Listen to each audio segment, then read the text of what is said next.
Hello दोस्तों, myself Bindu Prakash, your guide, your mentor and of course your teacher. Day by day मैं आप लोगों के सामने न्यू न्यू टॉपिक्स लेकर के आ रहा हूं। इस समय हमारा जो करंट चैप्टर चल रहा है वो breathing and exchange of gas का है। और हम आज का जो टॉपिक डिस्कस करने वाले हैं वो है transport of gases. Transport of gases का मीन्स कि एल्वियोलाई से ऑक्सीजन को पिकअप करके टिश्यू तक पहुंचाना है और टिश्यू से कार्बन डाइऑक्साइड को पिकअप करके एल्वियोलाई तक पहुंचाना, यही हमारा एक टॉपिक होगा। और ये जो ट्रांसपोर्ट होता है from alveoli to tissues, oxygen का ट्रांसपोर्ट है, and from tissues to alveoli carbon dioxide का ट्रांसपोर्ट है। ये बेसिकली परफॉर्म किया जाता है हमारे ब्लड के द्वारा। क्योंकि अगर हम नॉर्मल केसेस पर बात करें तो देखिए, हमारी बॉडी का कोई भी सिस्टम इंडिपेंडेंटली काम नहीं करता है। हर एक सिस्टम एक दूसरे के साथ इंटरकनेक्टेड होते हैं, वो एक दूसरे के साथ कोऑर्डिनेट करते हैं in order to perform overall metabolic activities. तो बिना टाइम वेस्ट किए हुए हम लोग चलते हैं नए टॉपिक की तरफ। ये टॉपिक बहुत ही सिग्निफिकेंट है, बहुत सारे क्वेश्चंस इस टॉपिक से भी पूछे जाते हैं, इसलिए 100% कंसंट्रेशन के साथ आप लोग बैठिए, अपना कॉपी पेन रेडी कर लीजिए। ओके। और एक चीज जरूर बोलूंगा, प्लीज कभी भी आपको किसी टॉपिक में कोई कंफ्यूजन हो तो जब आपको ये वीडियो यूट्यूब में मिले तो आप उस पर अपने कमेंट जरूर दें, सो दैट मैं अपने टॉपिक्स को अपने कह सकते हैं डिलीवरी मेथड ऑफ डिलीवरी को आपके अकॉर्डिंगली और मॉडिफाई कर पाऊं, अच्छे से अच्छा और नॉलेज आपको मैं प्रोवाइड कर पाऊं। चलिए, अब जो ट्रांसपोर्ट ऑफ गैस होगा उस ट्रांसपोर्ट ऑफ गैस के लिए सबसे पहले जरूरी ये हुआ कि एक्सचेंज ऑफ गैस हो at the level of alveoli and at the level of कहां पर, टिश्यूज पर। यदि हम यहां पर देखने की कोशिश करें कि हियर हमने यहां पर मान लीजिए ड्रॉ किया है, ये क्या एल्वियोलाई ड्रॉ किया, और एल्वियोलाई में जो ऑक्सीजन का पार्शियल प्रेशर होता है 104 mmHg होता है।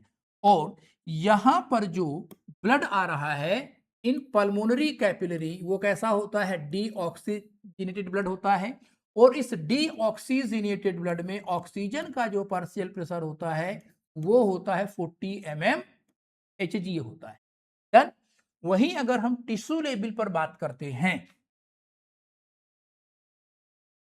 तो टिश्यू लेवल अगर बात किया जाए तो टिश्यू लेवल पर partial pressure of carbon dioxide जो होता है वो होता है 45 mm ऑफ Hg। और जो ब्लड वहां पहुंचता है, कौन सा ब्लड, आर्टेरियल ब्लड, आर्टेरियल जो ब्लड वहां पहुंचा हुआ है उस आर्टेरियल ब्लड में partial pressure of carbon dioxide होता है 40 mmHg होता है।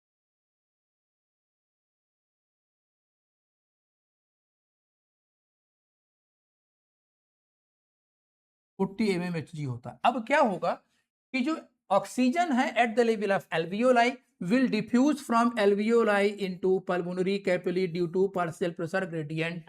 मीन्स एल्वियोलाई के लेवल पर ऑक्सीजन का पार्शियल प्रेशर ज्यादा है, जिसके कारण जो एल्वियोलाई की ऑक्सीजन होगी वो पल्मोनरी कैपिलरी में डिफ्यूज हो जाएगी, और जब वो पल्मोनरी कैपिलरी में डिफ्यूज होगी तो वहां पर पल्मोनरी कैपिलरी में जो ब्लड होगा वो ऑक्सीजनेटेड होगा और उसका पार्शियल प्रेशर हाई हो जाएगा। सिमिलरली अगर टिश्यू के लेवल पर देखते हैं तो टिश्यू के लेवल पर कार्बन डाइऑक्साइड का पार्शियल प्रेशर होता है 45 mmHg, लेकिन जो ब्लड वहां पर पहुंचा है, कौन सा ब्लड, आर्टेरियल ब्लड या कहें हम ऑक्सीजनेटेड ब्लड, जो कहां पहुंचा है, टिश्यू लेवल पर, वहां पर उसमें CO2 का पार्शियल प्रेशर होता है 40 mmHg होता है। अब इस स्टेज में क्या होगा कि जो CO2 पर कार्बन डाइऑक्साइड होगी, दैट मीन CO2 इन जो टिश्यू होगी, ठीक है, ये carbon dioxide diffuses into blood. तो इन दोनों केस पे अगर देखा जाए, क्योंकि अगर गैसेस को ट्रांसपोर्ट करना है तो सबसे पहले ये जरूरी है कि उनकी जो एक्सचेंज मैकेनिज्म हो पहले वो पूरी हो। जैसे अगर एल्वियोलाई से हमें ऑक्सीजन को टिश्यू तक पहुंचाना है तो सबसे पहले एल्वियोलाई की ऑक्सीजन ब्लड में लोड होनी चाहिए, ठीक है, एंड देन आफ्टर जो ऑक्सीजन होगी वो टिश्यू तक ट्रांसपोर्ट कराएगा ब्लड। सिमिलरली अगर हमें टिश्यू पे के लेवल पर जो कार्बन डाइऑक्साइड जनरेट हुई है as a result of aerobic respiration, तो उस कार्बन डाइऑक्साइड का जब तक ब्लड में डिफ्यूजन नहीं होगा तब तक वो भी एल्वियोलाई तक नहीं पहुंचेगी। Very clear. तो it is hence very much clear कि जब भी ट्रांसपोर्ट ऑफ गैस होगा उसमें सबसे पहले क्या होगा, एक्सचेंज ऑफ गैस होगा, और उस एक्सचेंज ऑफ गैस के दौरान जो गैसेज होती हैं अपने हायर पार्शियल प्रेशर से to the area of their lower partial pressure की तरफ डिफ्यूज होती हैं। जैसा मैं समझा रहा था कि एल्वियोलाई पे जो ऑक्सीजन का पार्शियल प्रेशर कितना है 104 mmHg होता है। अब देखिए ऑक्सीजन पे पार्शियल प्रेशर इतना है, लेकिन जो ब्लड वहां पहुंचा है in pulmonary capillary pumped by the right ventricle, उसमें जो ऑक्सीजन का पार्शियल प्रेशर था 40 mmHg था, तो अब वो 104 की तरफ से किधर 40 mmHg वाले ब्लड की तरफ ऑक्सीजन शिफ्ट होना शुरू होगी, डिफ्यूज होना शुरू होगी, जिसके कारण ब्लड का जब ऑक्सीजनेशन होगा तो उसमें ऑक्सीजन का पार्शियल प्रेशर कितना होगा 95 mmHg होगा। Very clear. अब ये 95 mm पार्शियल प्रेशर कंटेनिंग जो ब्लड होगा, वो जो ऑक्सीजन कंटेनिंग जो ब्लड होगा वो कहां पहुंचेगा, टिश्यूज में पहुंचेगा। अब देखिए ऑक्सीजन का partial pressure in systemic arterial blood और you can say the oxygenated blood 95 mmHg है, but when the blood reaching to the tissues, जहां पर टिश्यू लेवल पर ऑक्सीजन का पार्शियल प्रेशर 40 mmHg होगा, तो again there is a partial pressure difference. तो जो ऑक्सीजन होगी वो आर्टेरियल ब्लड से ग्रेजुअली कहां शिफ्ट होना शुरू होगी, टिश्यू की तरफ शिफ्ट होना शुरू होगी। अब सिंपल से मेन चीज है, यहां पर भी डिफ्यूजन है, यहां से यहां डिफ्यूजन है, लेकिन एल्वियोलाई से टिश्यू तक पहुंचाने के मैकेनिज्म को आज हम पढ़ने वाले हैं, और वो क्या है, ट्रांसपोर्ट पढ़ने वाले। सिमिलरली अगर देखा जाए कि टिश्यू लेवल पर जो कार्बन डाइऑक्साइड का पार्शियल प्रेशर होता है वो 40 mmHg होता है, लेकिन द ब्लड कमिंग देयर, और कौन सा ब्लड आता है वहां पर, टिश्यू लेवल पर पहुंचता है ऑक्सीजनेटेड ब्लड। ऑक्सीजनेटेड ब्लड, ये जो ऑक्सीजनेटेड ब्लड है, इस ऑक्सीजनेटेड ब्लड में जो PCO2 होता है, that mean partial pressure of carbon dioxide होता है, वो होता है 40 mmHg। और वहीं अगर हम टिश्यू लेवल पर बात करते हैं तो टिश्यू पे कितना दिया है, 40 mmHg दिया है। तो अगेन अब टिश्यू लेवल पर कार्बन डाइऑक्साइड का पार्शियल प्रेशर ज्यादा है, और जो ऑक्सीजनेटेड ब्लड वहां पहुंचा है उसमें ऑक्सीजन CO2 का पार्शियल प्रेशर ज्यादा है। तो अब जो CO2 होगी वो टिश्यू से कहां शिफ्ट होना शुरू हो जाएगी, टुवर्ड आर्टेरियल ब्लड या toward shifting toward the oxygenated blood. अब देखो इधर जो ब्लड जिसने की अपनी अभी ऑक्सीजन रिलीज किया है टिश्यू की तरफ, तो blood will become what, deoxygenated, and it will load the carbon dioxide. So in one hand our blood is donating or releasing its oxygen to the tissues, and another hand it is picking carbon dioxide from tissues. Done?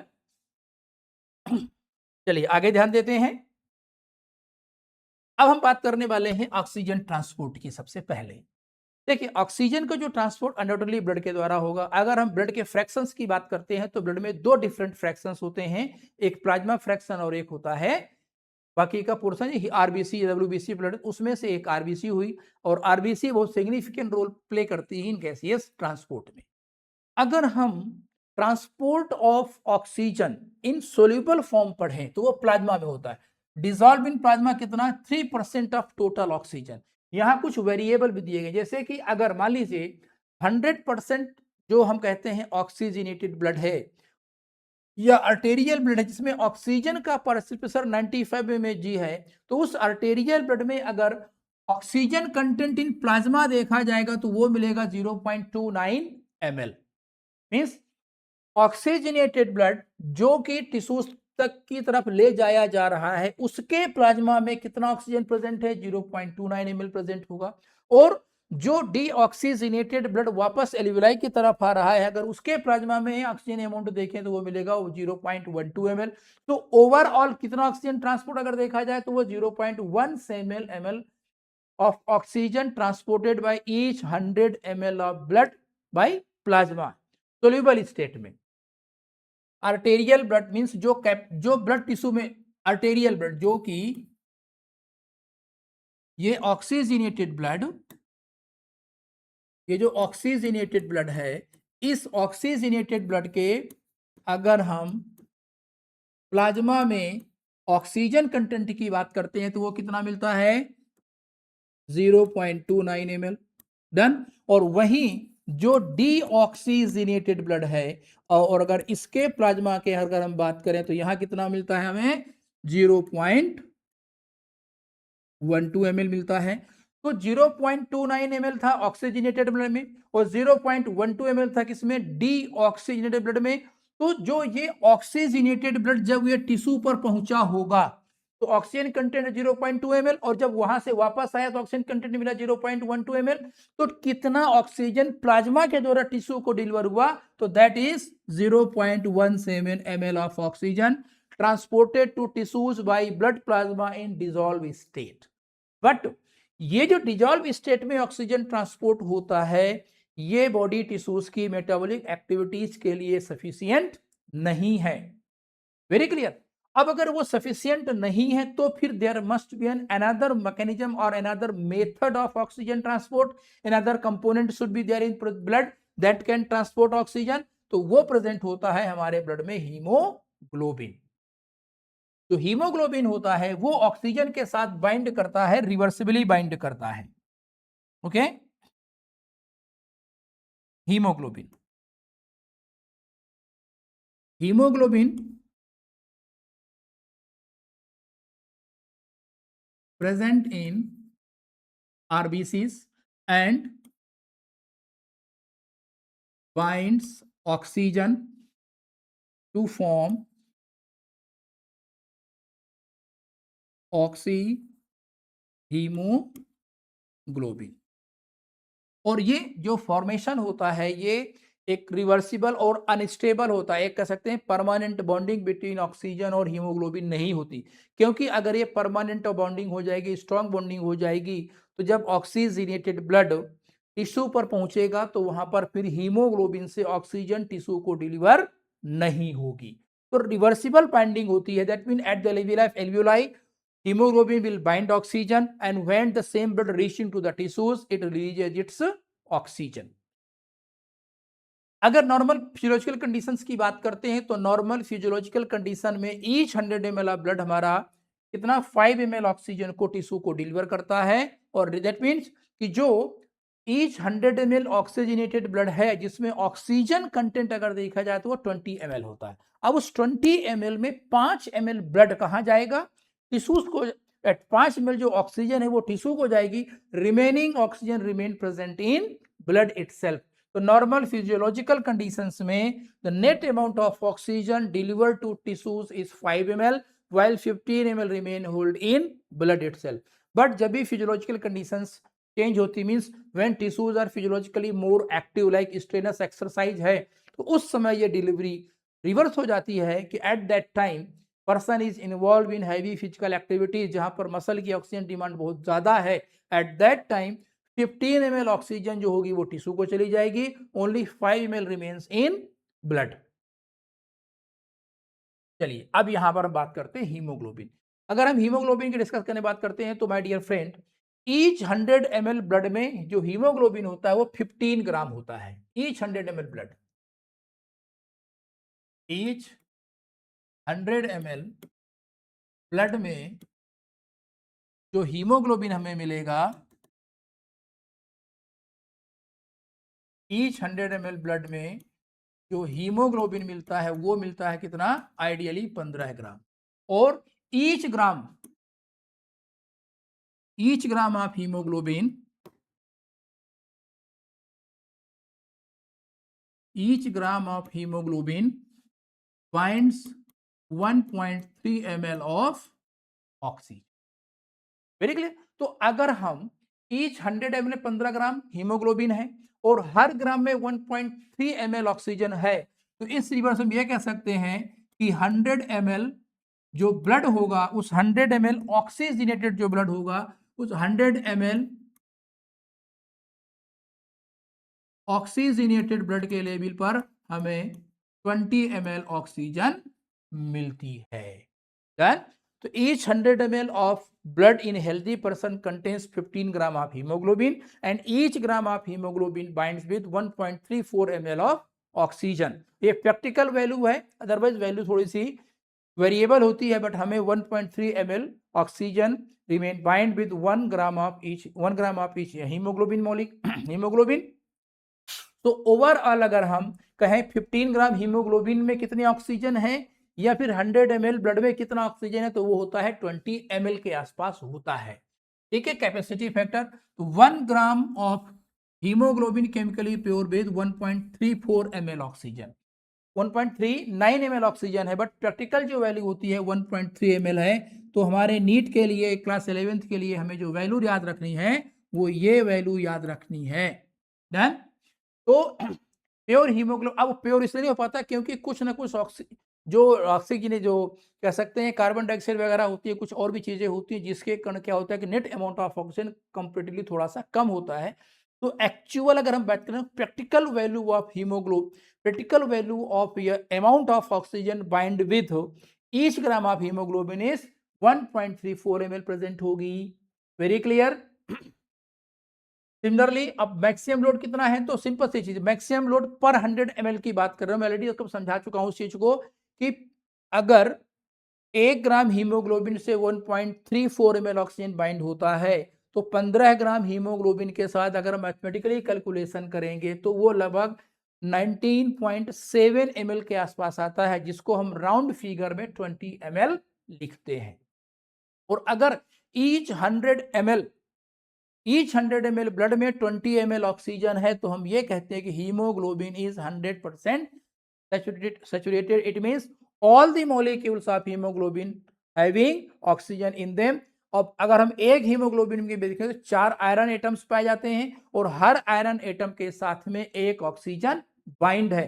तो अगर कहा गया कि haemoglobin is 100% saturated, this means each iron atom in each hemoglobin molecule having an oxygen molecule in it. तो standard delivery मैंने पहले बताया था कि जिस समय नॉर्मल फिजियोलॉजिकल कंडीशंस होती हैं उस समय each 100 ml of blood delivers 5 ml of oxygen to the tissues while 15 ml remain in blood.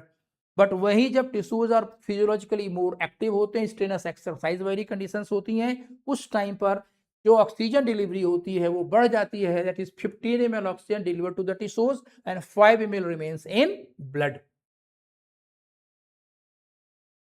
अब ये है ऑक्सीजन डिसोसिएशन कर्व। देखिए सीधी सी बात है, यहां पर अगर ये देखा जाए तो यहां पर हमने रिप्रेजेंट किया है पार्शियल प्रेशर ऑफ ऑक्सीजन और यहां पर रिप्रेजेंट किया है percentage saturation of haemoglobin. Percentage saturation of haemoglobin means कहने का जैसे जैसे कि परसेंट कितने परसेंट ऑफ हीमोग्लोबिन ऑक्सीजन के साथ बाइंड हो चुका है या हर मॉलिक्यूल के कितने आयरन एटम के साथ ऑक्सीजन अटैच हो चुका है। अगर इस ग्राफ को पढ़ा जाए तो gradual increase in the partial pressure of oxygen increases the saturation level of haemoglobin and at partial pressure of 100, जिस समय ऑक्सीजन का पार्शियल प्रेशर 100 होगा उस समय हीमोग्लोबिन का सैचुरेशन हम 100% मानते हैं और वो 100% किसके लगभग 95% mmHg पर उसका पार्शियल प्रेशर हो जाता है। तो लोडिंग जोन कहां पर, लंग्स में, मींस लंग्स के लेवल पर जहां ऑक्सीजन का पार्शियल प्रेशर 100 mmHg होगा वहां पर हीमोग्लोबिन 100% सैचुरेटेड होगा और उस समय उसमें अगर ऑक्सीजन का पार्शियल प्रेशर मेजर किया जाएगा तो वो 95 mmHg आता है। arterial pressure drops from 104 to 95 mmHg but the saturation is still security at 97%। Partial pressure तो ये 2 mmHg का घट गया है लेकिन सैचुरेशन ऑफ हीमोग्लोबिन 97% है। एक्चुअली क्या होता है, there is a kind of stunting condition alveoli पर पाई जाती है कि टोटल ब्लड जो एल्वियोलाई पे पहुंचता है या लंग्स में पहुंचता है उसका 2% ब्लड पूरी तरीके से ऑक्सीजनेट नहीं हो पाता। दैट इज वाई यहां पर जो पार्शियल प्रेशर है वो 95 लिखा गया। डन। खैर देखते हैं। तो gradual increase in the partial pressure of oxygen increases the saturation level of hemoglobin and at alveoli where oxygen partial pressure is 100 basically 104 होता है, बट हम एक राउंड फिगर के वैल्यू पे डिस्कस करेंगे। तो when oxygen partial pressure is 100 eight that time haemoglobin is 100% saturated. वो saturation exact figure देखा जाए तो कितना मिलेगा हमें, 97% मिलेगा। और जिस समय हीमोग्लोबिन 100% सैचुरेटेड होता है एट दैट टाइम उस ब्लड में ऑक्सीजन का जो पार्शियल प्रेशर है वो कितना मिलेगा, 95 mmHg मिलेगा। एक चीज यहां से अगर हम ऑब्जर्व करने की कोशिश करें तो हमें यह पता लग रही है कि ऑक्सीजन के पार्शियल प्रेशर बढ़ने के साथ साथ हीमोग्लोबिन का सैचुरेशन बढ़ता है। Means partial pressure of oxygen solely responsible for saturation of haemoglobin. more the partial pressure of oxygen, more is the saturation of hemoglobin. और एनसीईआरटी की लाइन ये कहती भी है कि partial pressure of oxygen is mainly responsible for saturation of haemoglobin at level of alveoli. Alveoli पर oxygen का high partial pressure जितना होगा उतना ही ज्यादा हीमोग्लोबिन का सैचुरेशन होता है। तो at the level of alveoli oxygen partial pressure is 100 mmHg and hence the saturation of haemoglobin is 100%। Very clear. तो अब ये जो जोन दिया है यहां पर, ये कौन सा जोन है? ये लोडिंग जोन है, मतलब यहां पर ब्लड ऑक्सीजन को लोड कर रहा है। दैट मीन जो एल्वियोलाई में प्रेजेंट ऑक्सीजन है वो ग्रेजुअली धीरे धीरे कहां पर ट्रांसफर हो रही है? टुवर्ड हीमोग्लोबिन, जो ब्लड में प्रेजेंट उसकी तरफ वो ट्रांसफर हो रही है। Haemoglobin reacts with oxygen to form oxyhaemoglobin HbO2। Then और एट PO2 जब 100 mmHg है, इस टाइम पर जो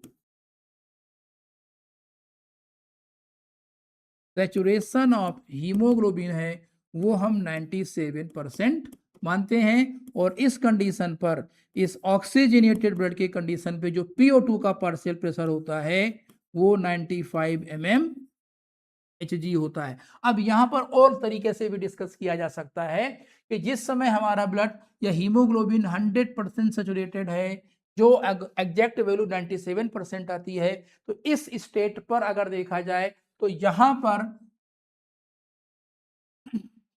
जो ईच 100 ml ब्लड में कितना ऑक्सीजन होगा, तो कितना होगा? वो 20 ml ऑक्सीजन प्रेजेंट होती। तो alveoli are the loading zones where oxygen is transferred or diffusing from alveoli to the blood, where this oxygen bind with hemoglobin present in the RBCs and brings about increased saturation of hemoglobin at the level of alveoli. Very clear? तो ये loading zone हो गया। अब क्या होगा? Once the blood has loaded oxygen in it, now this blood start moving या pumped towards कहां पर? टिश्यूज की तरफ पंप किया जाता है। और जब टिश्यूज की तरफ जाएगा, देखिए जब हम इस ग्राफ में नीचे से ऊपर की तरफ चलेंगे तो ये हम चलते हैं किधर? एल्वियोलाई की तरफ। और जब हम इसमें रिवर्स ऑर्डर में मूवमेंट करेंगे, चलेंगे, स्टडी करेंगे, तो हम जा रहे हैं किधर? टिश्यूज की तरफ। तो अब ये एल्वियोलाई के लेवल पर ऑक्सीजन लोडेड ब्लड है when reaching to the tissues. अब टिश्यू क्या है? फिजियोलॉजिकली एक्टिव कंडीशन से वहां पर रेस्पिरेशन चल रहा है, तो ऑक्सीजन कंटिन्यूसली वहां पर यूज हो रही है। और if oxygen continuously being used in this situation, tissue level पर क्या होगा? ऑक्सीजन का पार्शियल प्रेशर होगा कम। ब्लड में कितना ऑक्सीजन का पार्शियल प्रेशर है? 95 mmHg, जो कि टिश्यू में पहुंचा है। डन। और टिश्यू लेवल पर ऑक्सीजन का पार्शियल प्रेशर कितना है? 40 mmHg है। तो again there is partial pressure difference नजर आएगा। इन दिस केस जो ऑक्सीजन प्रेजेंट इन हीमोग्लोबिन है वो कहां शिफ्ट होना शुरू होगी? From blood to tissues. और दैट इज वाई जो ऑक्सीजन का पार्शियल प्रेशर होता है वो घटने लगता है। मींस जब हम इधर जाएंगे तो सैचुरेशन ऑफ हीमोग्लोबिन घटेगा। सैचुरेशन ऑफ हीमोग्लोबिन घटने का मतलब है कि oxygen is being delivered toward tissues. तो net amount of oxygen hold in blood is less as compared to the initial stage, that is alveoli। तो alveoli से जब टिश्यू की तरफ चलेंगे तो ब्लड ऑक्सीजन अनलोड करेगा। और जब ब्लड ऑक्सीजन अनलोड करेगा तो सैचुरेशन लेवल ऑफ हीमोग्लोबिन कम होना शुरू होगा।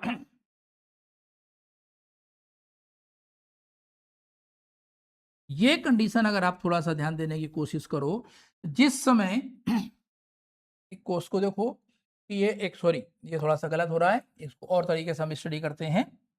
60 ये वैल्यू यहां पर आती है। This graph comes over here कि एट पार्शियल प्रेशर ऑफ 60 अगर देखा जाए तो हमारा जो हीमोग्लोबिन है वो 90% तक सैचुरेटेड है।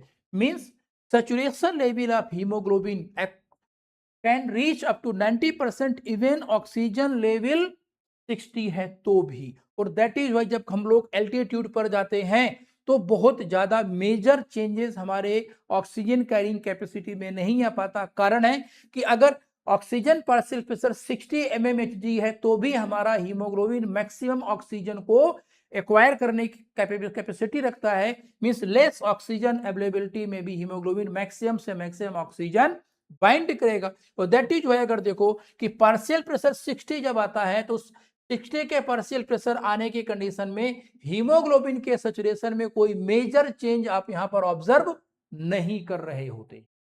Very clear. अब बात हम चल रहे थे टिश्यूज की तरफ। जब हम टिश्यूज की तरफ चलना शुरू करते हैं तो होता क्या है कि जब ये हमारा ब्लड टिश्यू पर पहुंचेगा तो कैपिलरी के थ्रू ब्लड डिफ्यूज होना शुरू होगा टिश्यू लेवल पर, और जब डिफ्यूज होना शुरू होगा तो नॉर्मल फिजियोलॉजिकल कंडीशन में टोटल ऑक्सीजन का केवल 25%, टोटल ऑक्सीजन कंटेंट में से ओनली 25% ऑफ ऑक्सीजन ही टिश्यू को जाती है। 25% of total oxygen to tissue, total oxygen का 25% टिश्यूज को जाएगी।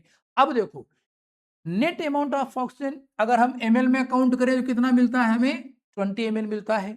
डन। अब इस 20 ml का अगर हम 25% निकालें तो कितना मिलेगा, 5 ml। और ये हम पढ़ चुके हैं कि नॉर्मल फिजियोलॉजिकल कंडीशन में हमारा ब्लड 5 ml ऑक्सीजन टिश्यूज को डिलीवर करता है।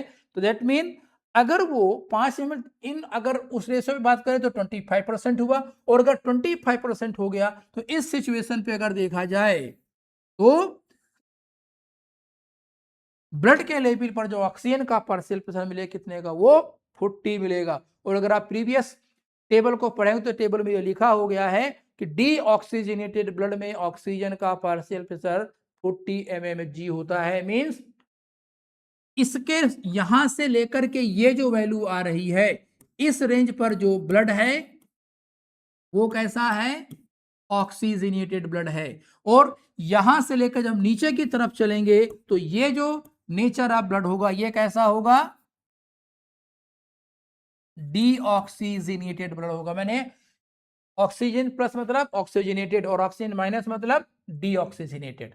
नॉर्मल फिजियोलॉजिकल कंडीशन में टोटल अमाउंट ऑक्सीजन का 25% ऑक्सीजन टिश्यूज को डिलीवर होती है। मींस ऑक्सीजनेटेड कंडीशन में भले वो 100% सैचुरेटेड था, लेकिन जब ब्लड हमारा होगा डीऑक्सीजनेटेड तो उस सिचुएशन में ब्लड में हीमोग्लोबिन का जो सैचुरेशन होता है नॉर्मल फिजियोलॉजिकल कंडीशन में 75% के आसपास रहता है।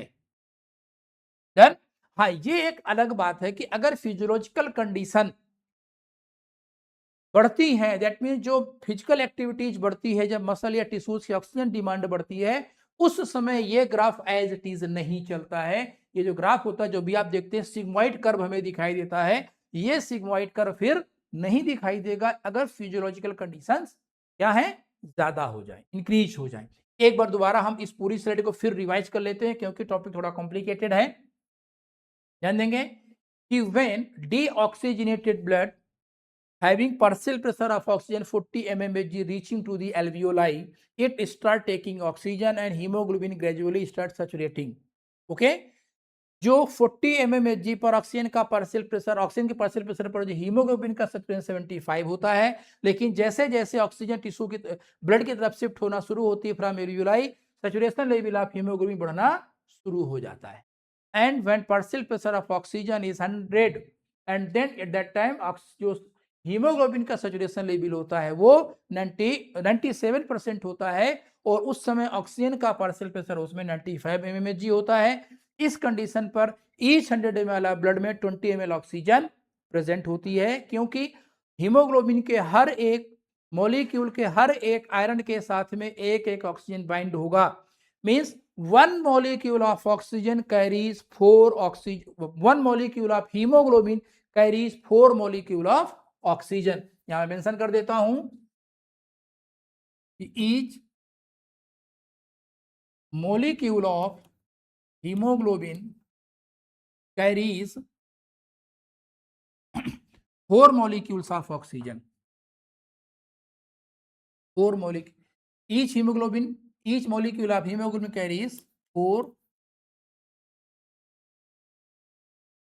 molecules ऑफ ऑक्सीजन को कैरी करता है, और हर एक मॉलिक्यूल हीमोग्लोबिन के मॉलिक्यूल के साथ 4 जो आयरन एटम्स होते हैं उनके साथ जुड़ता रहता है। एक चीज और यहाँ समझाना चाहता हूँ, आप देखो यहाँ पर सैचुरेशन आपको स्लो दिखाई देता है, लेकिन इस रीजन से लेकर के इस रीजन तक अगर देखें तो जो सैचुरेशन लेवल है वो स्टीपर हो जाता है। स्टीपर होने का कारण क्या है कि जो ऑक्सीजन मॉलिक्यूल पहले बाइंड हो चुका है, तो जो नेक्स्ट मॉलिक्यूल होगा वो क्विकली बाइंड होता है। Means first bound oxygen molecule support और enhances the bonding of next molecule of oxygen with haemoglobin. Means जो पहले ऑक्सीजन मॉलिक्यूल बाइंड हो चुका है वो ऑक्सीजन मॉलिक्यूल नेक्स्ट मॉलिक्यूल के बाइंडिंग को क्विकेंस कर देता है, फास्ट कर देता है। और दैट इज वाई जो इनिशियल आप इसका ग्राफ का पार्ट देख रहे हैं, ये बीच का जो मिडिल पोर्शन देख रहे हैं, वहां पर वो स्टीपर आएगा। तो this steeper zone shows that each next molecule bind faster than previous oxygen molecule with haemoglobin. Very clear?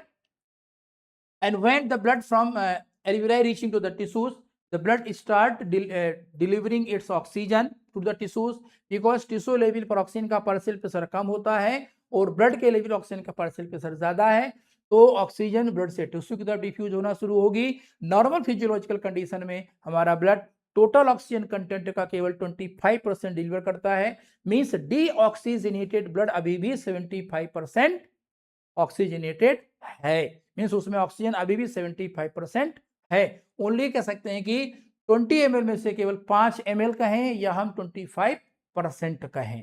एक चीज और मैंने बताया कि अगर ऑक्सीजन का पार्शियल प्रेशर हमारे ब्लड में 60 है तो भी हमारा हीमोग्लोबिन 90% तक सैचुरेट रहता है।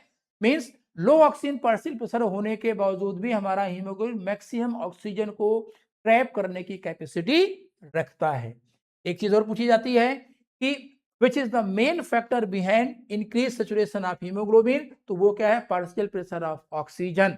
means binding of oxygen with hemoglobin is directly proportional to the partial pressure of oxygen in blood। more the partial pressure of oxygen, more the binding of oxygen with hemoglobin or more saturation of hemoglobin।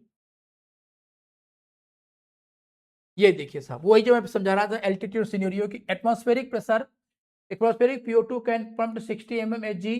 Mountain climbing पर जैसे होता है तो curve flatness to top. This अगर 60 mmHg भी partial pressure हम यहाँ पर देखते हैं, ये वाला जो आप देखते हो कि अगर ऑक्सीजन का पार्शियल प्रेशर 60 है तो भी उसके ऊपर अगर देखें तो कोई खास ज्यादा change in saturation of haemoglobin नहीं आ रहा। मींस इस स्टेट पर भी अभी हीमोग्लोबिन पर इतना सफिशियंट ऑक्सीजन अवेलेबल है कि वो हमारे टिश्यूज के नॉर्मल फिजियोलॉजिकल डिमांड को इजिली पूरा कर सकता हो। Tissue stability, tissue PO2 is statically regulated between 15 and 40 mmHg। अब ये क्या है? देखिए, जिस समय बहुत फिजिकल एक्टिविटीज इंक्रीज होती है, जब मस्कुलर एक्टिविटीज एक्सेलरेट होती हैं, तो उस एक्सेलरेटेड मस्कुलर एक्टिविटीज के टाइम पर जो ऑक्सीजन होती है वो ज्यादा डिलीवर होती है। बट इसके बावजूद भी अगर मान लो डिलीवरी ज्यादा है तो कितना होता है? वो होता है 75% या कह सकते हैं 15 ml oxygen delivered to the tissues by each 100 ml of blood. Very clear? तो वो हीमोग्लोबिन में कैपेसिटी है कि उसमें हमारे ब्लड में ऑक्सीजन अमाउंट को वो मेंटेन रख सके in order to meet the all biological activities. अब जो नॉर्मल कर्व हम देखते हैं वो सिग्मोइड कर्व है, ये दिखा रहा है, ये नॉर्मल कर्व दिखाया जा रहा है, ये नॉर्मल कर्व है ये वाला। सिंपल सी चीज है, नॉर्मल कर्व की कंडीशन में अगर देखते हैं तो जो हमारा ब्लड होता है वो नॉर्मल फिजियोलॉजिकल कंडीशंस में कितना 25% ऑफ ऑक्सीजन डिलीवर कर देता है, 5 ऑक्सीजन डिलीवर कर देता है। लेकिन हमारी बॉडी की जो फिजियोलॉजिकल कंडीशंस होती है वो हमेशा कांस्टेंट नहीं रहती हैं। कभी हम फिजियोलॉजिकली ज़्यादा एक्टिव होते हैं, मतलब जब कभी मस्कुलर एक्टिविटीज़ करते हैं, एक्सरसाइज करते हैं, जिम करते हैं, रनिंग करते हैं, जॉगिंग करते हैं, तो मसल की ऑक्सीजन डिमांड ज़्यादा है। अब देखिए, अगर मसल की ऑक्सीजन डिमांड ज़्यादा है और इस सिचुएशन पे हीमोग्लोबिन ऑक्सीजन रिलीज ना करे तो टिश्यू के लेवल पर बहुत जल्दी या मसल्स के लेवल पर बहुत जल्दी एनारोबिक रेस्पिरेशन चालू हो जाएगा और फैटिग होना शुरू हो जाएगा। तो इनिशियल स्टेज तो यही होती है कि जैसे ही फिजियोलॉजिकल कंडीशन एक्सेलरेट हो, मींस जैसे जैसे टिश्यूज की ऑक्सीजन डिमांड इंक्रीज हो, उस हिसाब से हमारा हीमोग्लोबिन ऑक्सीजन को रिलीज करता जाए। यहाँ वही एग्जांपल है कि अगर एक मान लीजिए बैंक है, bank here equal to this haemoglobin. जहां हमने पैसा जमा किया, दैट इज ऑक्सीजन। अब अगर नॉर्मल हमारे घर के नॉर्मल कंडीशंस हमारे घर में चल रही हैं, तो हमें उस बैंक से पैसा निकालने की ज़रूरत नहीं है, क्योंकि जो हमने मंथली एक्सपेंसेस के लिए पैसा ऑलरेडी निकाल के रखा है, वो उसी से हमारा काम चल रहा है। मीन्स ये वाली कंडीशन। लेकिन अगर कंडीशन ये आती है कि फिर मान लीजिए फैमिली में 4-5 मेंबर एक्स्ट्रा आ जाते हैं, या घर में कोई बीमार पड़ जाता है, अब इस स्टेट में बैंक से पैसा हमें लेना ही पड़ेगा। और अगर मान लो बैंक पैसा देने से मना कर दे, तो हमारे घर की कंडीशन बिगड़ सकती है, खराब हो सकती है। जो पर्सन मान लीजिए जो बीमार पड़ गया, हॉस्पिटलाइज हो गया, उसकी डेथ भी हो सकती है, क्योंकि पैसा नहीं है। लेकिन बैंक ऐसा नहीं करेगा। मीन्स हीमोग्लोबिन भी ऐसा नहीं करता है। जैसे ही हमारे बॉडी की फिजियोलॉजिकल कंडीशंस बदलती हैं, मीन्स जैसे ही टिश्यूज की ऑक्सीजन डिमांड बढ़ती है, हमारा हीमोग्लोबिन ऑक्सीजन रिलीज करना शुरू कर देता है। तो अब होता क्या है दोस्तों, कि जब टिश्यू में के लेवल पर टिश्यू के लेवल पर एरोबिक रेस्पिरेशन एक्टिविटीज बढ़ेंगी, तो वहां पर CO2 लेवल क्या होगा, हाई होगा। और CO2 लेवल हाई होगा, साथ ही साथ अब ये CO2 as it is CO2 नहीं रहता है। वहां पर कंडीशन क्या होता है कि CO2 क्या बनाता है, कार्बोनिक एसिड बनाता है। साथ ही साथ मस्कुलर अगर एक्टिविटीज हो रही है, तो CO2 बना, CO2 से आगे चलकर कार्बोनिक एसिड बनेगा। साथ ही मसल पर लैक्टिक एसिड का फॉर्मेशन भी हो सकता है। मीन्स मोर हाइड्रोजन कंसंट्रेशन का प्रोडक्शन होगा। जब हाइड्रोजन कंसंट्रेशन ज्यादा होगा, तो पीएच क्या होगा, लो हो जाएगा। जब हम फिजिकल एक्टिविटीज करेंगे, तो बॉडी में हीट जनरेट होगी, और अगर वो हीट जनरेट होगी, तो बॉडी का टेम्परेचर एक्सीलरेट करने का काम करेगी। साथ ही साथ 2,3 बाइफॉस्फोग्लिसरेट, दिस 2,3 बिसफॉस्फोग्लिसरेट होता है, ये आरबीसी के अंदर होता है, और it is produced during anaerobic respiration bye RBCs. क्योंकि जो आरबीसीज होती है, उनमें एरोबिक रेस्पिरेशन नहीं है, since they are lacking mitochondria. तो आरबीसी अपने मेटाबॉलिक एक्टिविटीज के लिए जो एटीपी जनरेट करती है, वो simple anaerobic respiration that is glycolysis generate करती है। और उस दौरान वहां पर 2,3 बिसफॉस्फोग्लिसरेट का एक्यूमुलेशन होता है। और ये जो बिसफॉस्फोग्लिसरेट होता है, वो हीमोग्लोबिन की बीटा चेन से बाइंड होना शुरू होता है, जिससे oxygen binding capacity of haemoglobin decrease होती है। मींस ऑक्सीजन एफिनिटी हीमोग्लोबिन की कम होगी, या कह सकते हैं उसकी ऑक्सीजन रिलीज टेंडेंसी बढ़ जाती है।